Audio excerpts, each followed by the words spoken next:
NewsReal and Yalak here, Wednesday, March 30th, 2022. Real news, real quick. Maine Republican Senator Susan Collins said Wednesday she will vote to confirm Judge Ketanji Brown Jackson, assuring Jackson will become the first black woman on the U.S. Supreme Court.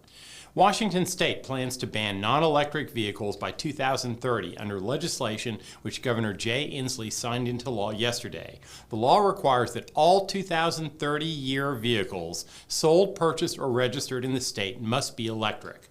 Senate GOP Leader Mitch McConnell on Wednesday defended Justice Clarence Thomas from what he called clumsy bullying by the political branches over cases related to the 2020 election and dismissed calls for Thomas to recuse himself.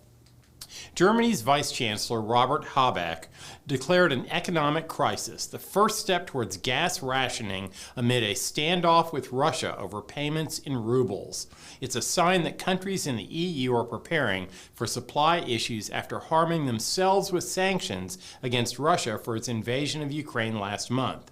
Former Russian President Dmitry Medvedev said today that, quote, the hellish sanctions imposed on Russia by the US, EU, and their allies over the conflict in Ukraine have failed to cripple the country, but are returning to the West like a boomerang.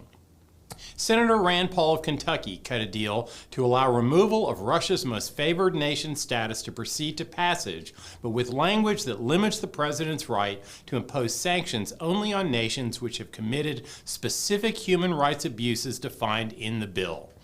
Truth Social, President Donald Trump's new social media platform, has had a 93% drop in downloads since its February launch and in traffic from 6 million visits to 1.9 million visits per week. Trump himself has only posted on the troubled site once. Facebook's parent company, Meta, engaged a Republican consulting firm to conduct a public opinion campaign against TikTok. The firm Targeted Victory sought to blame TikTok for trends that are actually originated on Facebook and paint the service as a danger to children by promoting dubious stories. And finally, the United States sanctioned Iranian defense companies Wednesday after a spate of ballistic missile attacks on targets in Iraq and Saudi Arabia, including a Houthi missile strike on Friday, which destroyed a Saudi Aramco storage site.